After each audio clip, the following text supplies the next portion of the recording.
అందరికీ good morning. Welcome to టీనే news. Welcome to morning news. నేను మీ విష్ణు. మార్నింగ్ న్యూస్ను ఆదరిస్తున్న ప్రతి ఒక్క ప్రేక్షకునికి ప్రత్యేక కృతజ్ఞతలు. అలాగే ప్రతి ఒక్కరూ మా ఛానల్ని సబ్స్క్రైబ్ చేసి మరింత మమ్మల్ని సపోర్ట్ చేయగలరని రిక్వెస్ట్ చేస్తూ ఇవాల్టి మార్నింగ్ న్యూస్లోకి వెళ్దాం రండి. ఇక్కడ గుండుమల్ కొడంగల్ ఇలాకా, మొత్తానికి కొడంగల్ నియోజకవర్గంలో గుండుమల్ ఉంది. గుండుమల్ పరిస్థితి ఏంటంటే అక్కడ స్కూల్లో ఉన్న పరిస్థితి మొత్తానికి తాగుబోతులకు అడ్డాగా మారిపోయింది. తాగుబోతులు బయట ఉన్న వాళ్ళను అనడానికి వాళ్ళ పనిచేసే లెక్కలు కాదు. స్కూల్ ఇది చూడండి, ఇక్కడ మీరే చూస్తున్నారు కదా. మొత్తానికి ఇగో మందు సీసాలు చూడండి ఎట్లున్నాయి. ఇక్కడ స్టఫ్ పెట్టుకొని ఆ మందు పెట్టుకొని మొత్తం అంతా వల్గర్ గలీజ్గా చేసి పెట్టారు. ఇక్కడ ఉన్న పరిస్థితి కూడా మొత్తం అలాగే ఉంది.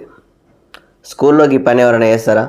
దేవాలయం ప్రతి ఈ ఊర్లో గుడి ఉన్నా లేకున్నా బడి ఉండాలి. ఎందుకంటే ఈ దేశ భవిష్యత్తు మొత్తం ఆ బడిలోనే ఉంటుంది.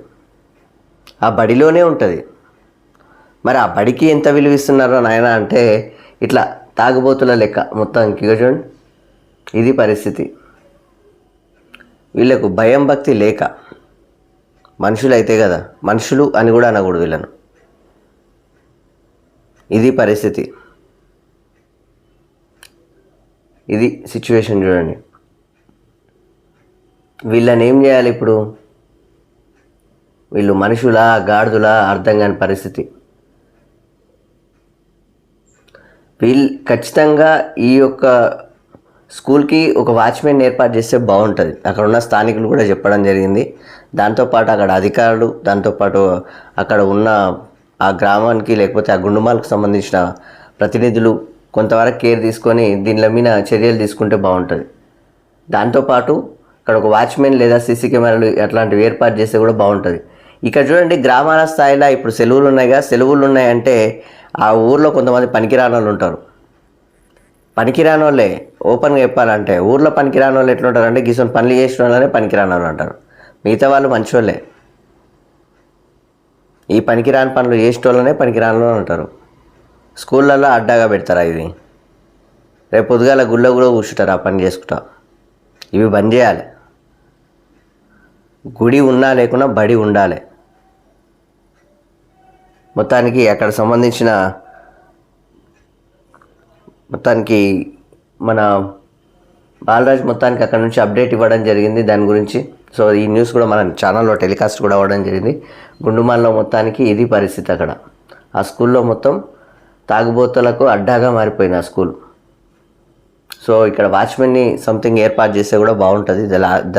సీసీ కెమెరాలకు వీలైతే ఏర్పాటు చేస్తే బాగుంటుంది. ఒకవేళ అలాంటి వాళ్ళు కనబడితే దొరికితే తీసుకుపోయి బొక్కలేయండి, లేకపోతే దేహశుద్ధి చేయండి. అన్నీ మొత్తం తాగింది వారం రోజులు అన్నీ పెట్టేయండి. ఎందుకంటే నాకు తెలిసినంతవరకు ఆడ స్థానికులే ఉంటారు. ఆటే చదువుకొని ఆడనే ఆ పని చేయడం కూడా కరెక్ట్ కాదు కదా. అది కన్న తల్లిలాగా ఆ మాత్రం ఆలోచన చేయరా? నీకు విద్యాబుద్ధులు నేర్పిన తల్లి ఆ స్కూలు.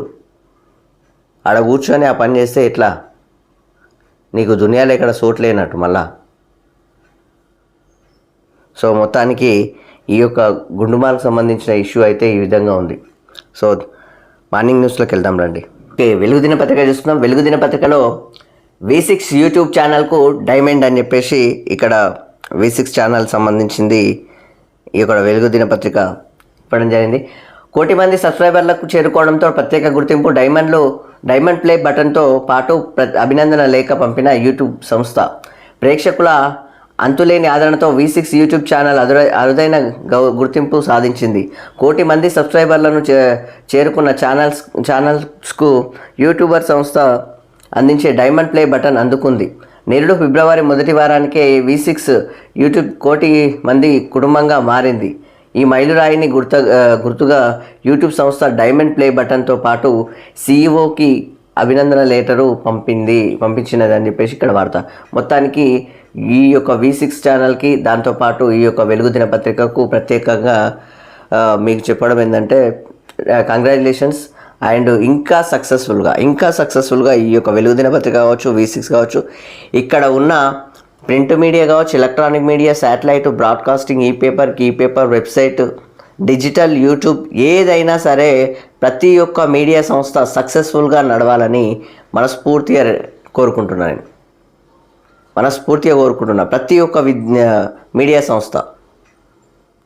మీడియా సంస్థ సక్సెస్ఫుల్గా వెళ్ళాలి. ప్రతి ఒక్క మీడియా ప్రతినిధులు ప్రతి ఒక్కరు సక్సెస్ఫుల్గానే వెళ్ళాలి. గ్రాండ్ సక్సెస్ తోటి వెళ్తున్నారు. అట్లా ఇక్కడ ఏ కేసు చేసినా, ఏ న్యూస్ చేసినా ప్రతి ఒక్కరు సక్సెస్సే ఉండాలి అందులో. సో ఆ విధంగా నేను కోరుకుంటూ మొత్తానికి V6 ఛానల్కి, దాంతోపాటు ఈ యొక్క మన వెలుగు దినపత్రికకు కంగ్రాచులేషన్స్. సో ఇంకా మరిన్ని సేవలు కూడా ఇంకా అభివృద్ధి రేట్లో ఇవ్వాలి. మీరు ప్రతి ఒక్క ప్రోగ్రామ్ సక్సెస్ కావాలని చెప్పేసి మనస్ఫూర్తిగా కోరుకుంటున్నాం. సన్నకారు రైతు ఆందాన్ని నెలకు 5,000 ముంచుతలేదు. మొత్తానికి ఎకరం వ్యవసాయంలో వచ్చేది అంతంతే. ఇల్లు గడవడమే కష్టమే అని చెప్పేసి ఇక్కడ మొత్తానికి ఇల్లు గడవడం కూడా కష్టమే. జయశంకర్ వర్సిటీ శాస్త్రవేత్తల స్టడీలో వెల్లడి. 3.5 ఎకరాలలోపు చిన్న రైతులకు వచ్చేది 13,000, 6.5 ఎకరాలలోపు ఉన్న రైతులకు వచ్చేది 22,000 లోపు. వ్యవసాయానికి పశుసంపద తోడైతే అదనపు ఇన్కమ్. కరీంనగర్ జిల్లాలో అధ్యయనం చేసిన శాస్త్రవేత్తలు ఈ జిల్లాలో 48% మంది రైతులు వరి సాగుకే మొగ్గు అని చెప్పేసి ఇక్కడ వార్త. మొత్తానికి రాష్ట్రంలో చిన్నకారు రైతుల ఆర్థిక పరిస్థితి అధ్వానంగా ఉంది. ఎకరం లోపు పొలంలో ఉన్న రైతులకు నెలకు వ్యవసాయం మీదే వచ్చే ఆదాయం 5,000 కూడా మించట్లేదు. 3.5 ఎకరాల్లోపు ఉన్న రైతులకు 13,000, 6.5 ఎకరాల్లోపు ఉన్న మధ్యతరహా రైతులకు సగటున 22,000 లోపు వ్యవసాయంతో ఆదాయం వస్తున్నది. దాంతోపాటు ప్రొఫెసర్ జయశంకర్ అగ్రికల్చర్ యూనివర్సిటీ శాస్త్రవేత్తల అధ్యయనంలో ఈ విషయం తేలిందని చెప్పేసి మిగతా 2వ పేపర్లు ఉంది. ఇక్కడ ఉన్న విషయం ఏంటంటే రైతులకు కొంత ప్రభుత్వాలు అండగా ఉండాలి. ఎందుకంటే మనకు అన్నం పెట్టుతున్న రైతు తల్లితో సమానం కాబట్టి ప్రభుత్వాలు అండగా ఉండాలి. ఇప్పుడున్న పరిస్థితి కూడా దాదాపు చాలా చోట్ల విత్తనాలు ఈ యొక్క ధాన్యం కొనట్లేదు. చాలామంది ఇబ్బంది పడుతున్నారు, చాలా ఇక్కట్లు పడుతున్నారు. వర్షాలు పడి ఆ యొక్క ధాన్యం మొత్తం కొట్టుకపోతున్నాయి. వాళ్ళ ఎండలేక వాళ్ళు నానా ఇబ్బందులు పడుతున్నారు. కాబట్టి అట్లాంటి ఇక్కట్లు పడితే వీళ్ళు ఇట్లాంటి ఇబ్బందులే ఉంటాయి. సో ఇంకో విషయం ఏంటంటే పశు సంపద అంటే ఈ యొక్క పెంపుడు జంతువులు వాళ్ళు కూడా రైతులే ఒక రకంగా. ఈ యొక్క పార్కులు పెట్టుకునేటోళ్ళు, మన తోటలు పెట్టుకునే వాళ్ళు కూడా రైతులే. వాటితో పాటు ఈ పశు సంపద అంటే పెంపుడు జంతువులు పెట్టే వాళ్ళు కూడా రైతులే. వాళ్ళు కూడా రైతుల కిందకే వస్తారు. అదేవిధంగా ఇక్కడ వీలైనంత వరకు కొంత రెవెన్యూ జనరేట్ కావడానికి, డైలీ ఇన్కమ్ రానికి నేను ఒక చిన్న సూచన ఇస్తున్నా. ఆ యొక్క పొలంలో కొంత భాగం అంటే వీలైనంత వరకు ఒక ఒక 2-3 బంధాలే అంటారు కదా, 2-3 బంధాలల్లో కూరగాయలు సంథింగ్ అట్లా పెట్టుకుంటే డైలీ ఇన్కమ్ మీకు కొంత ఖర్చులకు వస్తుంది. ఇంట్లో ఖర్చులు వెళ్ళిపోతుంటాయి. సో దానికి చిన్న ఎరువులు కూడా తెచ్చుకోనికి కొంత ఆసరైతాయి. అట్లా కూడా ఆలోచన చేసే పరిస్థితి ఉంటే బాగుంటుంది. పశువులు ప్రతి ఒక్కరి దగ్గర ఉండవు. ఆ పశువులు అంటే ఇక కొంతవరకు పాల నుంచి ఏమన్నా వచ్చే ఇన్కమ్ కూడా ఉంటుంది. దాంతోపాటు అదే ఎరువును ఆ పొలాల్లో కూడా వేసుకునే పరిస్థితి కూడా ఉంటుంది, మంచిగా ఉంటుంది. వాటితో పాటు అదే పంట పొలాల్లో వీలైతే ఒక కొంతవరకు నాటుకోళ్ళు ఎట్లా ఊర్లలో పెంచుకునేటివి పెంచుతూనే ఉంటారు. అదే పొలం కాడ ఇట్లా పెంచేసి వీలైతే ఓ చిన్న బుట్టలాగా ఇట్లా కట్టేసుకొని ఇంటికి తీసుకుపోయి పెట్టుకొని మళ్ళీ ఎర్లీ మార్నింగ్ తీసుకొచ్చి ఆ పొలంలో ఇస్తే అట్లకెళ్ళి మొత్తం మంచిగా తిని మంచిగా స్ట్రాంగ్గా అవుతాయి అవి. కాబట్టి ఆ విధంగా కొంచెం రెవెన్యూ జనరేట్ చేయాలంటే కొంచెం అవసరం అవుతుంది. కాబట్టి రైతులకు చిన్న సూచనలు అయితే చెప్పడం జరుగుతుంది. చిన్న బుట్ట ఎట్లాగో ఉదయం లేచి చేను కడుక్కోవడం తప్పదు.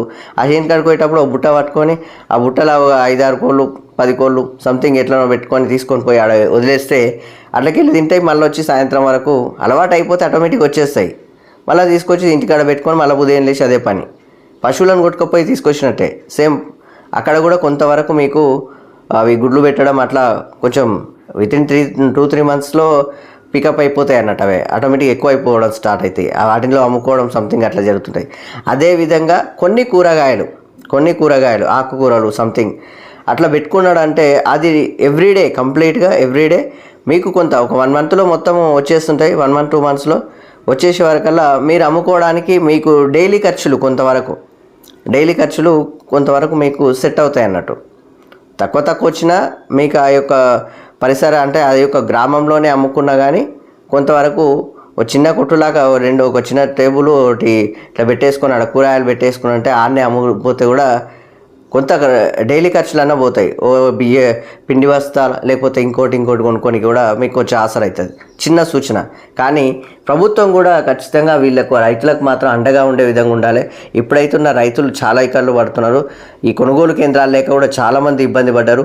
దాంతోపాటు ఇప్పుడు మాత్రం ధాన్యం కొనాలి, ఇబ్బంది పెట్టకుండా చూడాలని చెప్పేసి ఆ బోనస్లు కూడా దాదాపు 700 కోట్లకు చిల్లర ఇంకా బోనస్లు రిలీజ్ కాలేదని చెప్పేసి అంటున్నారు. అవి కూడా రిలీజ్ అయితే కూడా బాగుంటుంది. సో ప్రత్యేకంగా ప్రభుత్వాన్ని రిక్వెస్ట్ చేయడం జరుగుతుంది. ఆపరేషన్ సింధూర్తో పాక్ లక్ష్మణరేఖ, ఇది న్యూ ఇండియా మళ్ళీ దాడి చేస్తే వినాశనాన్ని కొని తెచ్చుకున్నట్టే అని చెప్పేసి నరేంద్ర మోడీ సార్ అంటున్నాడు, ప్రధాని నరేంద్ర మోడీ సార్. దాంతోపాటు అదంపూర్ ఎయిర్ బేస్ను సందర్శించిన ప్రధాని, మన సాయుధ బలగాలకు సెల్యూట్, ఆర్మీ నేవీ వాయుసేన కోఆర్డినేషన్ అద్భుతం, మన ఆడబిడ్డల సింధూరం తుడిచినోళ్లను మట్టిలో కలిపేశాం, శత్రువుల చెవుల్లో భారత్ మాతాకి జై నినాదం మారుమోగింది, మన డ్రోన్లు మిసైళ్ళ స్పీడ్ చూసి పాక్కు నిద్రలేని రాత్రులు, శాంతి కోరుకుంటాం కానీ దాడి చేస్తే చూస్తామని హెచ్చరిక అని చెప్పేసి ఇక్కడ వాడతాం. మొత్తానికైతే ఒక విధంగా చెప్తున్న విధానం ఇది. ఏమంటారు, ఓవర్ యాక్షన్ చేస్తే మాత్రం ఇప్పుడు మాత్రం తగ్గేది లేదని చెప్పేసి బరాబర్గా డైలాగ్ చెప్పేసినాడు. ఆయన వేలు ఆయన చెప్పిండు. కానీ ఓవర్ యాక్షన్ చేస్తే మాత్రం ఇప్పుడు ఏమాత్రం చిన్నలో సూదరికినా ఇచ్చిపెట్టమని చెప్పేసి కూడా అంటున్నాడు. సో దాంతోపాటు సింధు జలాలపై తగ్గేదే లేదు, టెర్రరిస్టులకు సాయం నిలిపేస్తేనే పాక్కు సింధు జలాలు. విదేశీ వ్యవహారాల శాఖ అధికార ప్రతినిధి జైస్వాల్ పిఓకేను వెంటనే ఖాళీ చేయాలని చెప్పేసి డిమాండ్. ఈ విధంగానే మేము ఇక్కడ 140 కోట్ల మంది జనాభాకు సంబంధించిన భారతీయులకు సంబంధించిన ఆత్మాభిమానమే ఇక్కడ ఆపరేషన్ సింధూర్. ఒక్క కేంద్ర బలగాలకు ఖచ్చితంగా ఈ యొక్క కేంద్ర ప్రభుత్వానికి ఇంతమంది మద్దతుగా నిలిచిన ఈ యొక్క ఆపరేషన్ సింధూర్ కొనసాగాలి. ఒకటే, ఇవి స్వాధీనం ఫస్ట్ చేయమని పీక్కొని స్వాధీనం చేయాలి. అక్కడ ఉన్న ఉగ్రముఠాను, ఉగ్రవాదులను, ఈ ఉగ్ర దాడి జరగడానికి కలిగిన ఘటనకు సంబంధించిన వాళ్ళందరినీ మనకు హ్యాండ్ ఓవర్ చేయాలి. అట్లా అయితేనే పాకిస్తాన్లో ఈ యొక్క ఆపరేషన్ సింధూర్ ఆపండి. అప్పటి వరకు ఆపకండి. ఎందుకు ఆపుతున్నారు అనవసరంగా ఈ యొక్క ఇష్యూలో? ఆపరేషన్ సింధూర్ స్టార్ట్ అయినప్పుడు ఈ యొక్క నరేంద్ర మోడీ సార్కి, ప్రధాని సార్కి ఎంత రేటింగ్ ఉందంటే అసలు ప్రతి ఒక్కరు సెల్యూట్ చేశారు. బట్ ఇప్పుడు మాత్రము ప్రతి ఒక్కరు చాలా వరకు ఈ అనవసరంగా ఆగింది కదా ఆపరేషన్ సింధూర్ అని చెప్పేసి అంటున్నారు. అది ట్రంప్కు విలువలేయడం మాత్రం అస్సలు, ట్రంప్ చెప్తే ఆగిందనడం మాత్రం అస్సలు నచ్చట్లా, ఎవ్వరికీ నచ్చట్లా. ఇందులో మాత్రం మళ్ళీ నరేంద్ర మోడీ సార్కి విమర్శలు తప్పదు. ఇక కేంద్ర ప్రభుత్వానికి విమర్శలు తప్పవు. గతంలో ఇందిరాగాంధీ ఇదే అమెరికా వచ్చేసి, ఈ దేశాలు వచ్చేసి మీరు ఆపేయండి అని చెప్పేసి అంటే, మీరు చెప్పేది ఏమి ఉండదమ్మా, ఇక్కడ మండింది మాకు ఇడిచిపెట్టేది లేదని చెప్పేసి ధమ్కి ఇచ్చేసింది, దడ గుట్టిచ్చేసింది ఆడ. అదేవిధంగా ఇప్పుడు కూడా కొనసాగాలి. మన దేశం మనది, మందికి ఎందుకు ఇచ్చినావు? మంది యొక్క నిర్ణయాలు ఎందుకు తీసుకుంటున్నారు? వాళ్ళు ఎవరు అసలు నాకు అర్థం కాదు. వాళ్ళ వల్ల ఏమేం జరిగినాయో తెలుసా మీకు? ఆల్రెడీ మీరు డైలీ మేము వార్తలు చూస్తలేదా, లేకపోతే డైలీ మేము కనిపించట్లేదా జనాలకు? ఇదే ట్రంప్ వల్ల భారతీయులు ఎంత ఇబ్బందులు పడుతున్నారో తెలియదా మీకు? అసలు ఈ యొక్క సరుకుల రేట్లు ఎంత పెరుగుతున్నాయో తెలియదా? గోల్డ్ రేట్ ఎంత పెరిగిందో తెలియదా? ఇష్టం వచ్చినట్లు రేట్లు పెంచేస్తున్నాడు ఆయన. సినిమాల మీద కూడా రేట్లు పెంచేసిండు, ఇష్టం వచ్చిన ట్యాక్స్లు వేసేస్తున్నాడు. అలాంటి వాళ్ళకి విలువ ఎట్లు ఇస్తారు సార్ మీరు? నాకు అర్థం కాలేదు ఇది. కానీ దీన్ని మాత్రము ఈ యొక్క నరేంద్ర మోడీ సార్కు మాత్రము ఇక ఫ్యూచర్లో కూడా విమర్శలు తప్పవు. ట్రంప్ సార్ చెప్పారని చెప్పేసి ఇక్కడ ఆపరేషన్ సింధూర్ ఆపడం మాత్రం అస్సలు ఎవ్వరికీ జీర్ణించుకోలేని పరిస్థితి. చెప్పలేకపోతున్నారు. కానీ అక్కడ ఉన్న బీజేపీ పార్టీలు కూడా ఇదేం కతరా భయ్యా అని చెప్పేసి అంటున్నారు. మీరు ఇప్పుడు మీకు ఆపరేషన్ సింధూర్ ఆపాలంటే కంపల్సరీ ఇప్పుడు సింధు జిల్లాలో ఎట్లా ఆపినరు అదేవిధంగా వాళ్ళని ఇక్కడ హ్యాండ్ ఓవర్ చేయండి ఫస్ట్, అప్పుడే ఆపేస్తాం. ఆ ఉగ్రవాదులను వాళ్ళ రెగ్యులర్గా నడిపించేటోళ్ళు సార్, వాళ్ళకు ఇక చెప్తే బాగుండదు. ఎన్నిసార్లు చెప్తాం మనము? అది కాని పని. కాబట్టి ఖచ్చితంగా ఉగ్రవాదులను ఇక్కడ హ్యాండ్ ఓవర్ చేయాలి ఫస్ట్ పాయింట్. దాంతోపాటు పీఓకొని ఖాళీ చేయాలి, పీఓకొని మనకు హ్యాండ్ ఓవర్ చేయాలి. ఆ టైంలో మనము ఆలోచన చేద్దాం. అంతేగాని వాళ్ళకు లొంగిపోయినట్టుంది ఇక్కడ కథ. అమెరికా నుంచి ఒక ఆయనను పంపిస్తే ఓకే ఆపినంలే అన్నట్టుంది ఇక్కడ. ఆ గనుల మీద, పాకిస్తాన్లో ఉన్న గనుల మీద అమెరికా ఫోకస్ పెట్టలేదా? ఎప్పటి నుంచో ఉంది వాళ్ళ కన్ను, తెలియదు ఏముంది ఇక్కడ. అక్కడ మసూద్ మీకు వార్నింగ్ ఇచ్చిండు, తెలియదా? నిన్ను ఇడిచిపెట్టేది లేదని చెప్పేసి కూడా ఆయన డైలాగులు చెప్పిండ్రు.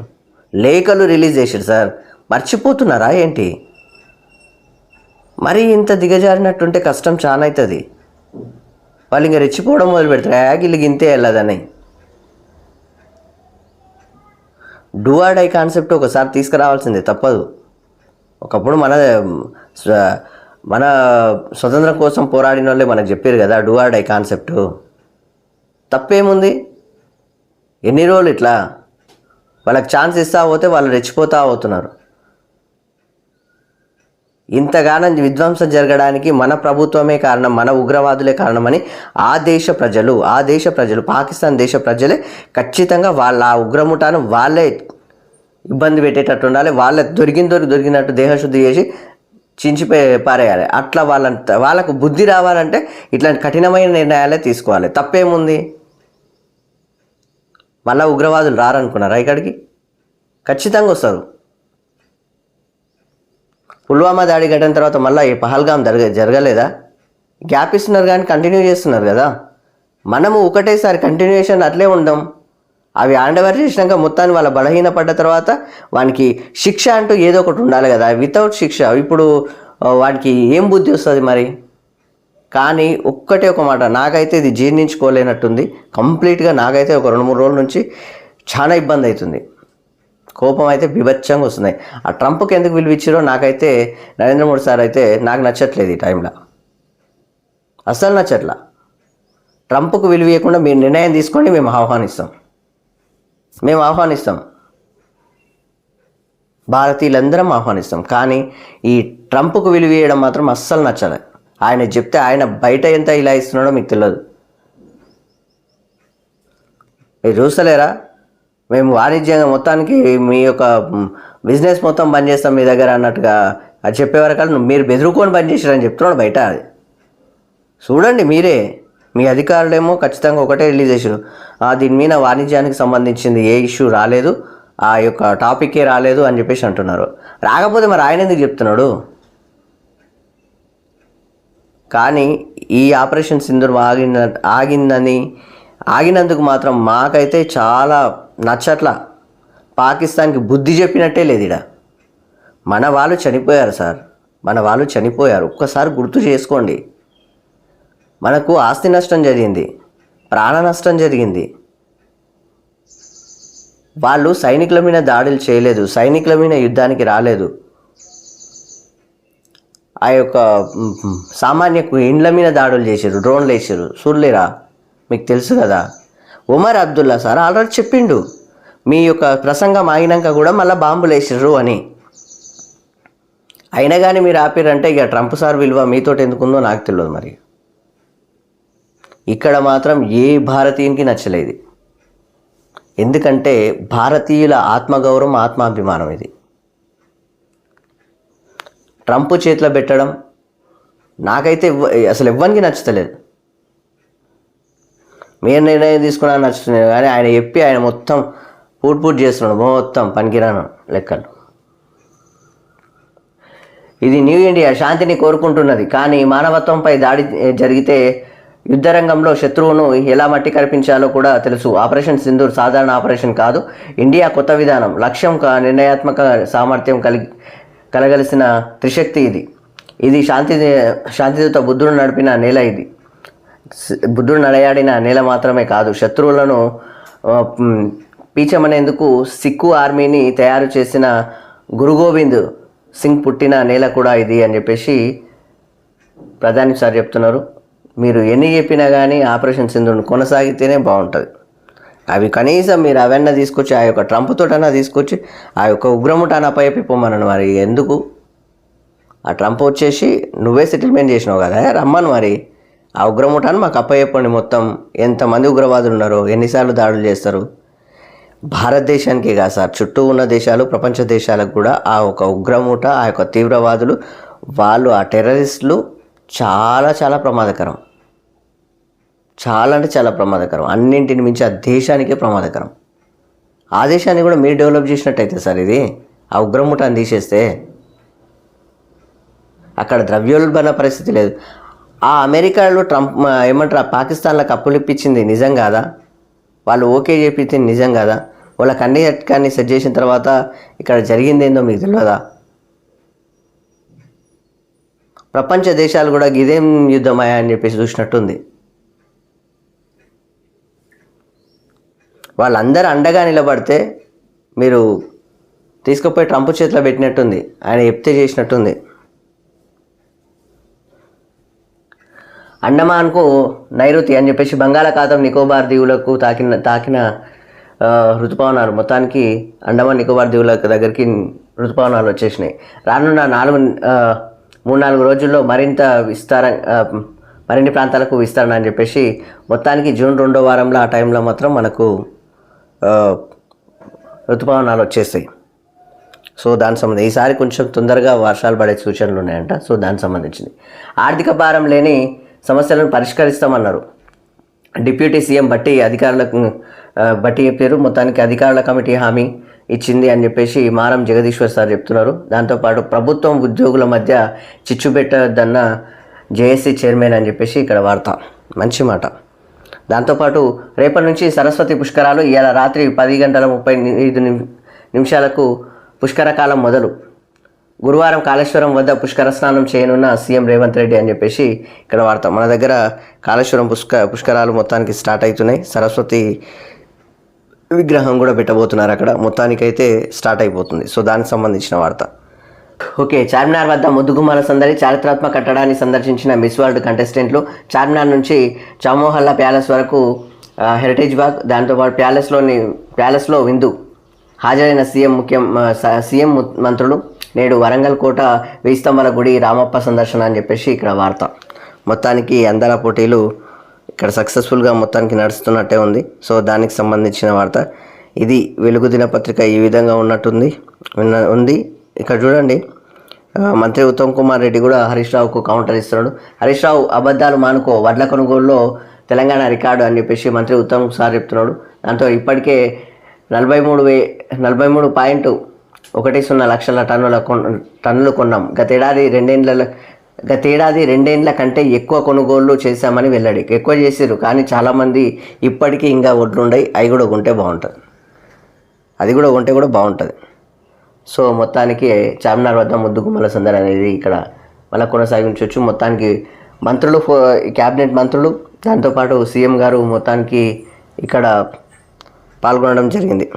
రానున్న రోజుల్లో RRR లోపల మొత్తానికి ఈవీ, ఎల్పిజి, సిఎన్జి వెహికల్స్ మాత్రమే అనుమతి అని చెప్పేసి మంత్రి పొన్నం ప్రభాకర్ సార్ చెప్తున్నారు. రాబోయే రోజుల్లో RRR లోపల ఈవీ, ఎల్పిజి, సిఎన్జి వాహనాలకు మాత్రమే అనుమతించే విషయంపై రాష్ట్ర ప్రభుత్వం నిర్ణయం తీసుకుందని రవాణా శాఖ మంత్రి పొన్నం ప్రభాకర్ స్పష్టం చేశారు. రానున్న రోజుల్లో హైదరాబాద్ మరో ఢిల్లీ కాకూడదని ఇలాంటి నిర్ణయం తీసుకోవాలని అనుకుంటున్నామని చెప్పారు. మంగళవారం హైదరాబాద్లోని ఓ హోటల్లో బజాజ్ గోగో కంపెనీకి చెందిన ఎలక్ట్రిక్ ఆటోలను ఆయన ప్రారంభించి మాట్లాడారు. దేశంలో మొదటిసారి అన్ని రకాల ఈవీ వాహనాలకు లైఫ్ ట్యాక్స్ను రద్దు చేశామని, దీంతో ప్రభుత్వం ఆదాయం భారీగా పడిపోయినా రాబోయే రోజుల్లో హైదరాబాద్ను పర్యావరణ హిత సిటీగా నిలబెట్టేందుకు, ఇక్కడ ప్రజల ఆరోగ్యాన్ని కాపాడేందుకు ఇలాంటి నిర్ణయం తీసుకున్నామని తెలిపారు. హైదరాబాద్ సిటీలో 2800 బస్సులను ఈవీగా మార్చేందుకు ఆర్టీసీ యాజమాన్యం ప్లాన్ చేస్తుందన్నారు. దీనిపై ఇప్పటికే కేంద్ర మంత్రి నితిన్ గడ్కరీతో చర్చించామన్నారు అని మొత్తానికైతే చెప్పారు. మొత్తానికైతే ఈ యొక్క RRR లోపల అంటే ఈ యొక్క డీజిల్కి సంబంధించినవి ఇవన్నీ ఇంకా గ్రామాలకు, ఈ యొక్క మండలాలకు, జిల్లాలకు అక్కడ వెళ్ళిపోయేది. ఎందుకంటే వాస్తవానికి ఇక్కడ మాత్రం ఈ ఎలక్ట్రిక్ వెహికల్స్ వల్ల పొల్యూషన్ తగ్గడానికి, మెయిన్గా పొల్యూషన్ మాత్రం తగ్గించడానికే ఈ విశ్వ ప్రయత్నాలు చేస్తున్నట్టుగా కనిపిస్తుంది. మొత్తానికి ఇక్కడ కొంతమంది వాహనదారులకు మాత్రం చాలా ఇబ్బంది పడుతుంది. ఇక్కడ డ్రైవర్లకు, ఇక్కడ కొంతమంది ఆ వ్యాపారస్తులకు వాళ్ళకు కూడా బాగా ఇబ్బంది పడతాయి. కానీ ఎలక్ట్రిక్ వెహికల్స్కి ఫ్యూచర్ మొత్తం అదే రాబోతుంది. వాటికి బాగా ఇంపార్టెన్స్ ఇస్తున్నట్టుగా మొత్తానికి పొన్నం ప్రభాకర్ సార్ చెప్తున్నారు. సో ఇది వెలుగు దినపత్రిక. ఓకే, చార్మినార్ చెంత అందాల పుంత అని చెప్పేసి మొత్తానికి అక్కడ మంగళవారం చార్మినార్ వద్ద మిస్ వరల్డ్ 2025 పోటీదారుల గ్రూప్ ఫోటో అని చెప్పేసి ఇక్కడ చూస్తున్నాం. దానికి సంబంధించింది మొత్తానికి నిన్న చార్మినార్ దగ్గర ఇక్కడ నాగార్జున సార్ సీఎం గారిని కలవడం జరిగింది. ఈ నాగార్జున పోటీలకు సంబంధించిన విందు ఏర్పాట్లో ఆయన నాగార్జున సార్ కలిశారు. సో లాల్ బజార్లో వివిధ దేశాల సుందరీమణులు షాపింగ్ చేస్తున్నారు. సో దానికి సంబంధించింది మొత్తానికి మిస్ వరల్డ్కి సంబంధించిన వార్త ఇది. సో దాంతోపాటు రిటైర్మెంట్ తర్వాత ఏ పదవి తీసుకోను అని చెప్పేసి న్యాయ రంగానికి సేవలు కొనసాగిస్తా, పదవీ కాలం చివరి రోజున సిజేఐ సంజీవ్ ఖన్నా స్పష్టీకరణ. దాంతోపాటు తదుపరి సిజేఐగా గలావ్ బలమైన మద్దతుదారుగా వెంట నిలిచారని వెల్లడి. ఎమర్జెన్సీలో హక్కులకై నిలబడి జస్టిస్ హెచ్ఆర్ ఖన్నా వారసత్వం నిలబెట్టారు. జస్టిస్ ఖన్నాపై పలువురి ప్రశంసలు అని చెప్పేసి ఇక్కడ వార్త. మొత్తానికి మంచి నిర్ణయం, చాలా మంచి నిర్ణయం. సో దాంతోపాటు 9 రోజుల ముందుగానే నైరుతి అండమాన్కు తాకిన రుతుపవనాలు 27న కేరళలోకి ప్రవేశించే అవకాశం.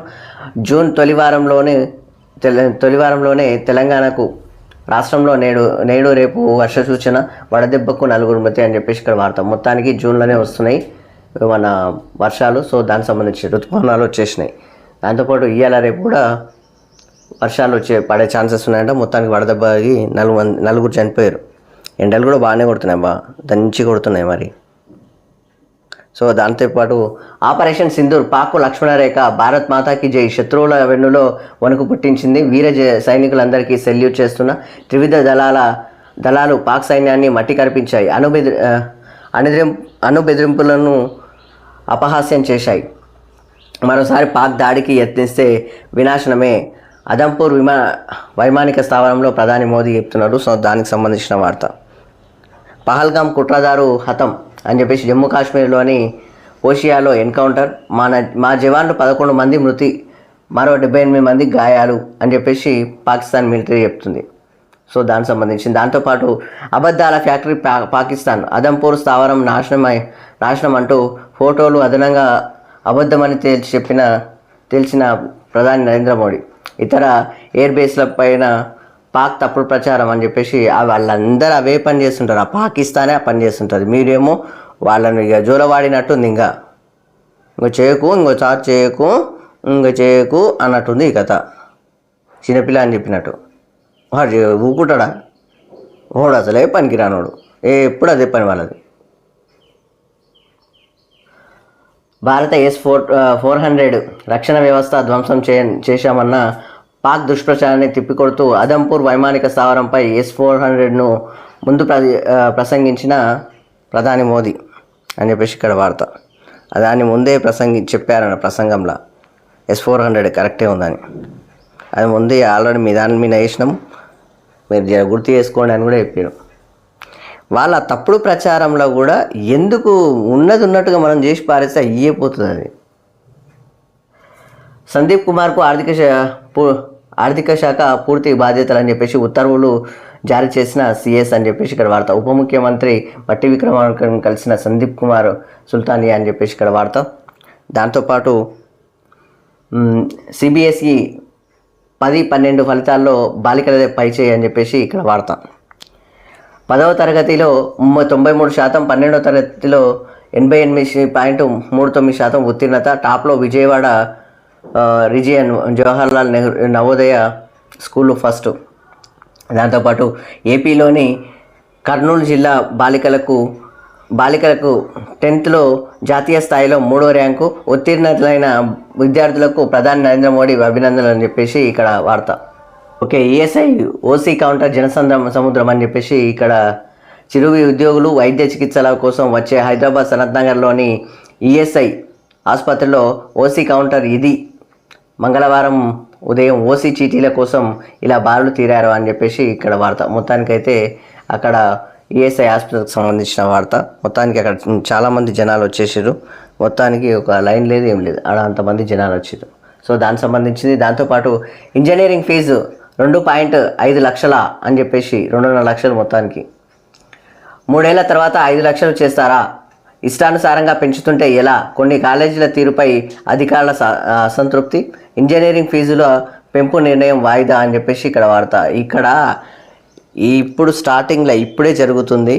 స్కూళ్ళు కావచ్చు, కాలేజీలు కావచ్చు, అన్ని విద్యా సంస్థలు అన్నీ బయటకు వస్తాయి. ప్రైవేట్ రంగానికి సంబంధించిన అన్ని విద్యా సంస్థలు ఎట్లా వస్తాయంటే ఇక మూకుముడిగా దాడి చేసినట్టు.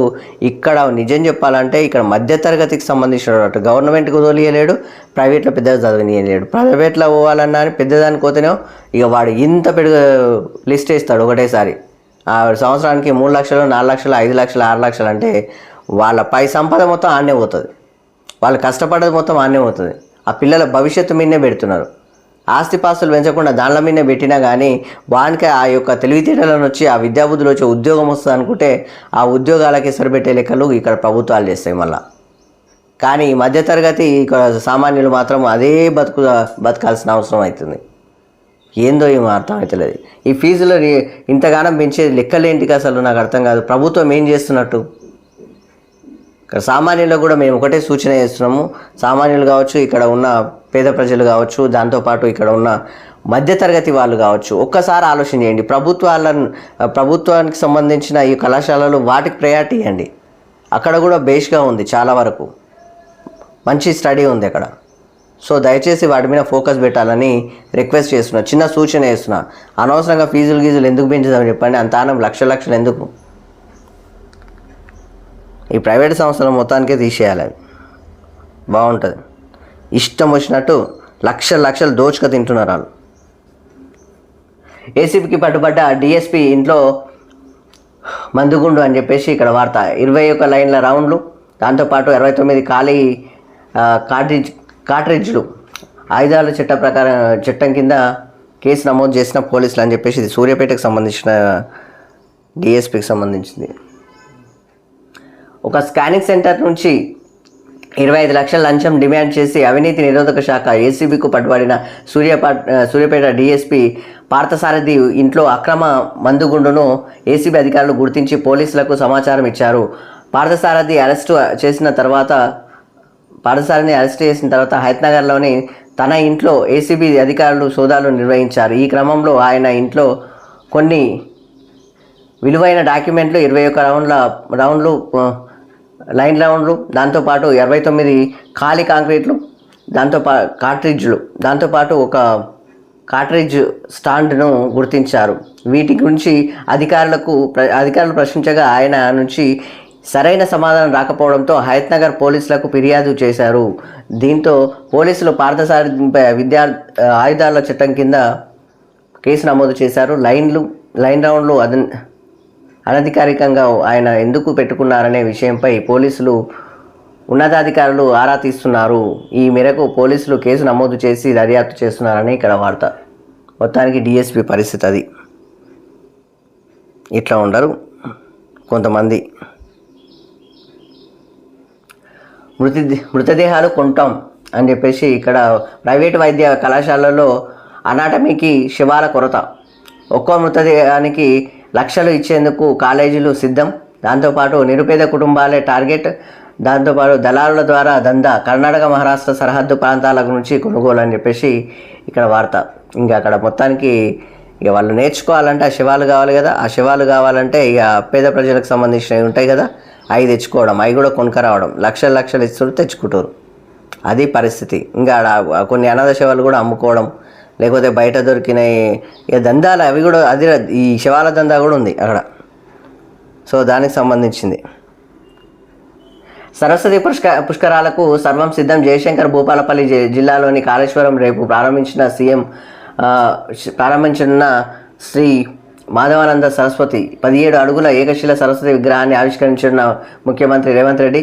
దాంతోపాటు భక్తుల కోసం ప్రత్యేక ఆర్టీసీ బస్సులు ఏర్పాటు చేస్తున్నారు. 200 CCTV ఫుటేజీలు, కెమెరాలు, దాంతోపాటు పటిష్ట భద్రతా ఏర్పాట్లు అని చెప్పేసి ఇక్కడ వాడతాం. మొత్తానికి పుష్కరాలకు సంబంధించి అన్ని సర్వం సిద్ధం అయిపోయినాయి. దానికి సంబంధించింది ఉద్యోగుల్ని దోషులుగా నిలబెట్టొద్దు, ప్రభుత్వ ప్రకటన అలాంటి సంకేతమే ఇచ్చింది. బోనస్లు, అదనపు భత్యాలు, జీతాల పెంపు అడగట్లేదు, బకాయిలే అడుగుతున్నాం అని చెప్పేసి ఉద్యోగుల జేఏసీ చెప్తున్నారు. దాంతోపాటు ఉద్యోగులపై సీఎం రేవంత్ రెడ్డి వ్యాఖ్యల్ని ఖండిస్తున్నాం. ఉద్యోగులు ప్రజల మధ్య వైషమ్యాలు పెంచడం సరికాదు, రాష్ట్ర ఉద్యోగులు పింఛనుదారులు సమన్వయ కమిటీ అని చెప్పేసి ఇక్కడ వార్త. ఉన్న విషయం రేవంత్ రెడ్డి చెప్పిన మాట ఒకటే, అబ్బా సహకరించండి అని చెప్పిండు. సామాన్యులు ఇబ్బంది పడతారు, అంత బడ్జెట్ లేదు, దయచేసి సహకరించండి. ప్రతిపక్షాలు చెప్పిన మాటలు జర్రా మీరు వినకండి, కొంత సహకరించండి ప్రభుత్వానికి, మీకు కనీసం జీతాలు వస్తున్నాయి, అక్కడ జీతాలు లేని కూడా బతుకుదెరువులు ఉన్నాయి. సో పేద ప్రజలకు ఇబ్బంది అవుతుంది. 98% ఉన్నారు, 2% గురించి ఆలోచన చేస్తే 98% చాలా ఇబ్బంది పడుతుంది. దయచేసి ఆలోచన చేసి కొంత సహకరించండి అని చెప్పారు. ఆయన ఇబ్బంది ఏం పెట్టలేదు, ఆ మాటల్ని మేము కూడా విన్నాం. కాబట్టి ఉద్యోగులందరికీ ప్రత్యేకంగా రిక్వెస్ట్ చేస్తున్నాం, ప్రభుత్వానికి సహకరిస్తూ కూడా వెళ్ళాలి మనం, తప్పదు. గతంలో ఉన్న ప్రభుత్వాన్ని ఇలా నిలదీసిన లెక్కలు అయితే ఎక్కడ పెద్దగా లేవు కదా, మీకు తెలియదే ఉంది. కనీసం అపాయింట్మెంట్ ఆయన ఇచ్చిండు, ఆయన అపాయింట్మెంట్లు ఎవరికి ఇచ్చారు సార్? అక్కడ ఉన్న క్యాబినెట్ మంత్రులకి వాళ్ళకే ఇవ్వలేదు. అక్కడ ఉన్న సిచ్యువేషన్ ఎట్లున్నాయి? మీ ఉద్యోగులకు సంబంధించిన రిటైర్మెంట్ ఏమంటారు వయసు కూడా పెంచి పెద్ద ముందుకు తీసుకెళ్ళలేదా?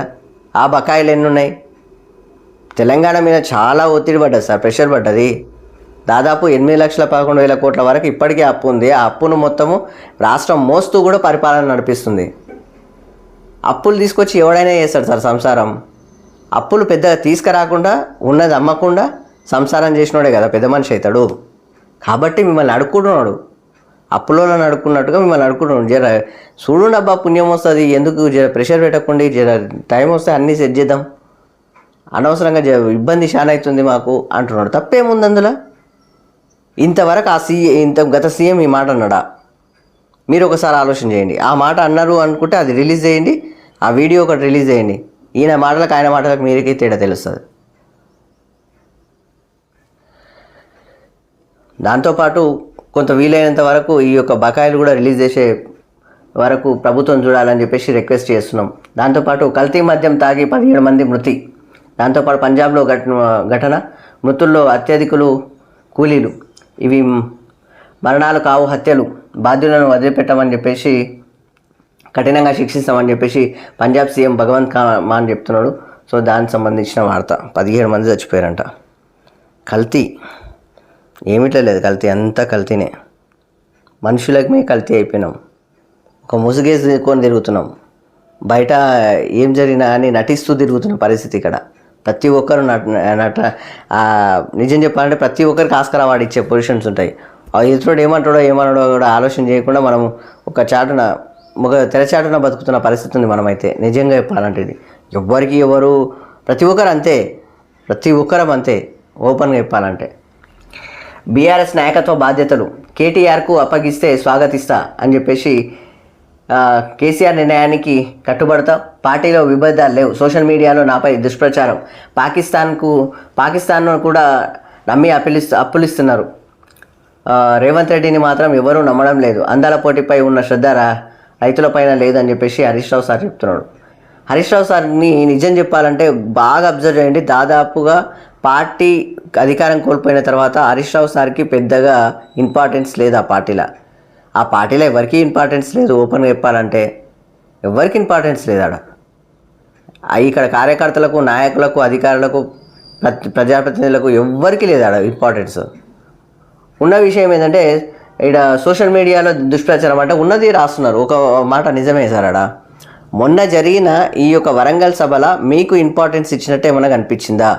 ఏ ఫ్లెక్సీలోనైనా మీ ఫోటోలు ఉన్నట్టు కనిపించిందా? లేదు సార్. మీరు కూడా సీనియర్ లీడర్లే కదా, మరి సీనియర్ లీడర్లు బీఆర్ఎస్ పార్టీ కోసం మీరు ఎంత కష్టపడ్డారు? మరి మీకు ఆడ ఇంపార్టెన్స్ దక్కినట్టు ఏం కనిపించలే ఆడ. మీరే చూడొచ్చు. ఆల్రెడీ ఇక్కడ బీఆర్ఎస్ పార్టీ మట్టి ఖర్చిపోతుంటే కూడా ఎవరు పట్టించుకోలేని పరిస్థితి కనిపిస్తుంది అక్కడ. మరి బాధ్యతలు పగ్గాలు గుంజుకోవాలి సార్, తప్పేముంది? పార్టీ ఇబ్బంది పడుతుంటే ఎట్లా ఇచ్చి పెడతాం చెప్పండి? కాబట్టి మీరు ఒకసారి ముందుకు వెళ్ళాలి. ఈ మాట కరెక్టే, ఒక రకంగా కేటీఆర్ నిర్ణయానికి పట్టుబడతా బీఆర్ఎస్ నాయకత్వ బాధ్యతలు కేటీఆర్కు అప్పగిస్తే ఆయనకు స్వాగతిస్తున్నారు. కానీ ఆయనకు వర్కింగ్ ప్రెసిడెంట్ ఇచ్చినప్పటి నుంచి పార్టీ సంకనాకి వీకింది. కనిపిస్తలేదా? వాస్తవానికి ఇక్కడ నిజం చెప్పాలంటే ఇక్కడ బీఆర్ఎస్ పార్టీని లేపాలంటే కేసీఆర్ సార్ ముందరికి రావాలి, బయటికి రావాలి. ఆయన బయటికి వచ్చి తప్ప కాదు. అంత బలంగా ఉన్న నాయకుడు ఆడేవాళ్ళు లేరు. ఆయనకు కేటీఆర్ సార్కి వర్కింగ్ ప్రెసిడెంట్ ఇచ్చినాక పార్టీ మొత్తం చిన్న భిన్నమైంది. ఉన్న విషయమే చెప్తున్నాము. ఇక్కడ ఎవరెవరు పగ్గాలు పట్టుకోవాలి. లేకపోతే కవిత మేడంకి ఇవ్వండి. కవిత మేడంకి అయితే ఇంకా దుమ్ము దులుపుతుంది. అక్కడ ఎవ్వరి వల్ల కాదబ్బా. కేసీఆర్ సార్ రావాలి, కేసీఆర్ సార్ పగ్గాలు పట్టాలి. పగ్గాలు పడితేనే అవుతుంది. అయినా పార్టీలో ఎవరు ఏ పదవిలో ఎవరున్నారో కూడా తెలియలేని పరిస్థితి ఉంది సార్. ఇక్కడ రాష్ట్ర అధ్యక్షుడు ఎవరున్నారు సార్? రాష్ట్ర కమిటీ ఏడుంది సార్? జాతీయ కమిటీ ఎవరు సార్? ఓన్లీ 4 కనిపించినట్టుంది తప్ప ఏముంది సార్ అక్కడ? స్పోక్స్ పర్సన్స్ ఎవరున్నారు సార్? మీరే చూడండి. ఇక్కడ వర్కింగ్ ప్రెసిడెంట్ ఎంతమంది ఉన్నారు, ఎవరున్నారు? ఉన్న ఒకసారితో పెడితే పార్టీ మొత్తం పోతుంది. పార్టీలో అసలు పొజిషన్సే లేవు సార్. ఇక్కడ మొత్తానికి మండలాలకు ఎవరున్నారు, జిల్లాలకు ఎవరున్నారు, అక్కడున్న రాష్ట్రానికి ఎవరున్నారు, మొత్తానికి జాతీయ పార్టీ అధ్యక్షుడు ఒకడు ఉన్నాడు. ఆయన మాత్రం బయటికి రావట్లేదు. వర్కింగ్ ప్రెసిడెంట్ అంటే దేశానికే, రాష్ట్రానికి ఎవరున్నారు? ఏం జరుగుతుందో మీరే ఒకసారి ఆలోచించండి సార్. బీఆర్ఎస్ పార్టీ చాలా ఇబ్బందులు ఉంది. పగ్గాలు పట్టండి దయచేసి. ఆ పార్టీని లేపండి ముందు. ఇక్కడ ప్రతిపక్ష ఏమన్నా అధికార పక్షం మీద విమర్శలు పక్కన పెట్టేసి ఫస్ట్ ఆఫ్ ఆల్ పార్టీని బలోపేతం చేస్తే, పార్టీ గట్టిగా నడిస్తే ఇక్కడ అధికార పక్షానికి వణుకు పుడుతుంది. అసలు పార్టీనే ముందరికి లేకపోతే పార్టీనే ఆడనే కూర్చుంటే ఏమొస్తుంది సార్? ఆడ మీకు తెలుసో తెలియదో ఏ మీటింగ్ పెట్టినా అని అక్కడ కార్యకర్తలకు అక్కడ ఉన్న మెయిన్ లీడర్లను కూడా ఎవరు దేక్తలేడు. ఆడ ఉన్న పరిస్థితి. మీ పార్టీలో మీకే విలువలేస్తారు ఆడ. ఎందుకంటే మీరు కూడా సీనియర్ నేత. మీరు గురించి మేము చూడలేదా? మీరు కష్టపడ్డ విధానం మేము చూడలేదా? కానీ ఇక్కడ విలువేడుంది. కాబట్టి మేము చెప్పాల్సిందే సార్ మీకు. బీఆర్ఎస్ పార్టీ చాలా కుప్పకూలే బతుకు తెరువులు అయిపోతాడా. కటిక పేదరికంలో ఉన్న దుస్థితికి తెచ్చుకొచ్చిన పరిస్థితి. కానీ పైసలు మస్తు ఉన్నాయి. తీయండి, తీసి బయటికి వెళ్ళండి. బయటికి వెళ్ళి ఆ యొక్క పార్టీని లేపండి. ఇల్లు చక్కగా పెట్టుకుందాం ఫస్ట్. అది చక్కగా పెట్టుకున్నామంటే అన్నీ చక్కగానే అవుతాయి ఆటోమేటిక్గా. ఇంకా 3 ఏళ్ళే ఉంది సార్. ఈ 3 ఏళ్ళలో కూడా మీరు ఈ పార్టీని బలోపేతం దాంతోపాటు సవరిస్తేనే స్థానిక ఎన్నికలు దాదాపు ఈ 2-3 నెలల్లో ఉంటాయి. ఆ 2-3 నెలల స్థానిక ఎన్నికలమైన ముందు ఫోకస్ కూడా ఎందుకు పెడతలేరు? నెల కింద వచ్చేసి ఒక మాట డైలాగ్ చెప్పేస్తే ఆ కథ మళ్ళీ ఎక్కడ పోతురు? ఆ సభ తర్వాత మళ్ళీ ఇంత ఊసు లేదడా. మీ మాటలు మీడియాలలో కూడా నడుస్తలేవు సార్. కాబట్టి బీఆర్ఎస్ పార్టీ చాలా ఇబ్బందులో ఉంది. పగ్గాలు పట్టండి దయచేసి. ప్రత్యేకంగా నేను రిక్వెస్ట్ చేస్తున్నాం T9 న్యూస్ తరపుకెళ్ళి. సో మొత్తానికి ఇది ఆంధ్రజ్యోతి దినపత్రిక. ఇవాళ ప్రధాన పత్రికలోని ప్రధాన వార్తలు ఇలా ఉన్నాయి. మొత్తానికి ప్రతి ఒక్కరూ మా ఛానల్ని చూస్తూనే ఉండండి. దాంతోపాటు ప్రతి ఒక్కరూ మా ఛానల్ని సబ్స్క్రైబ్ చేసి మాకు మరింత సపోర్ట్ చేయగలరని రిక్వెస్ట్ చేస్తూ నేను మీ Vishnu. Thank you very much.